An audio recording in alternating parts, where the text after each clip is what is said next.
2009 Ford Focus 1.6 diesel, and we're having intermittent issues here.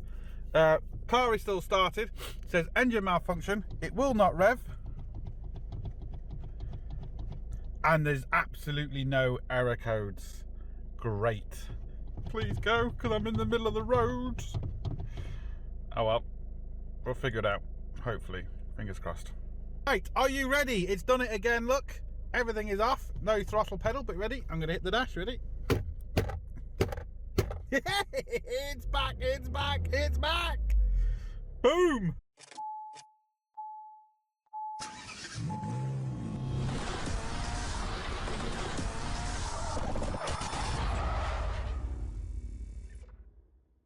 Right, so we had the clocks out of the car because, as you know, as we was hitting it, it was kind of working. Now, it's, when you look at it this way, this is the multi-plug that goes into the car, and this is the other side of it, and this is what normally cracks. Now, you have to look really kind of closely, and the camera might not show it up. Oh look, right at the end where they normally go, that one there, can you see that?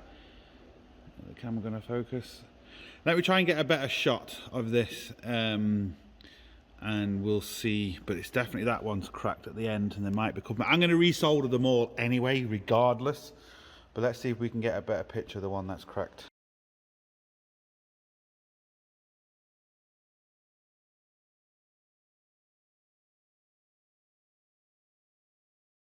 Now when you look at that picture closely, you can actually see this one here, it's all cracked around. It's just, they tend to crack around where the actual nub sticks out. Sometimes they crack around on the base. It's best just to basically resolder everything. Now be careful when you're resoldering this. You want to use a soldering iron that you can control the heat on, because it's very, very easy damaging these multi-layer boards, and then you're in a lot of trouble because it's new clocks, mileage correction, program them in for the immobilizer and absolutely everything. So be very, very careful. All I'm going to do is I'm just going to run through all of them, solder it. This is going to fix this specific problem. So I'll catch you as soon as I've done that. Now you can just see I've repaired just the last two now, or I've just repaired one, I've just touched up the other one, so I'm just going to go through all of them now. But hopefully now you can see the difference. It's very difficult without getting under a proper microscope, but once you're actually doing it yourself and you put your phone or something close to it and take a picture, you can kind of see the crack. It was fairly obvious on the other picture compared to what it is now. Right, also be very careful with these ribbon cables. You have to take the ribbon cables off and you have to bend these little clips straight again, so they actually pass through the clock, and then the clips go around there.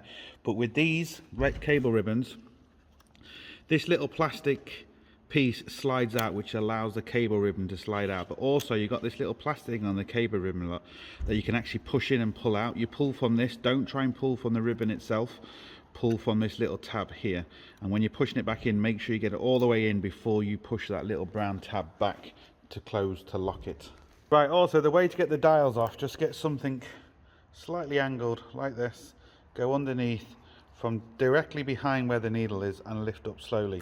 But before you do that, it's always a good thing, get some masking tape, put masking tape under each needle and just mark it with a pen where it is, because in certain cases it's not always on the zero, it could be a bit below it, and that can affect, you know, where it actually positions. Sometimes they reposition themselves, but you really want to put these back in the same position that they were. Right, have we made it worse or have we made it better? The first thing is it lights up. Now I have had some success in the past fixing that line, but the customer didn't want me to do anything with it because it's not always successful. Sometimes it just doesn't go very well, and the time and effort it can take is normally not worth it. But anyway, does this start or have we made it worse? The ignition lights come on, that's a good thing. There's no flashing light here. I've just turned on the wipers. There's no warning lights coming on there, because normally what would happen is if the car wouldn't start, these here would go would just go dash lines. It wouldn't show up. So I know this is going to start. Hey! So there we go. Now we just got to, you know, drive it and check it. But we definitely saw at least one crack joint, possibly two, but definitely one. So yeah, just take it for a test drive, but I reckon it's going to be fixed. Sorted. Right, we are good. It's fixed it. The road I've gone down, it always happens at least once on it. Bumpy road. Look, we've got a load of bumpy roads down here, and it always happens. It hasn't happened.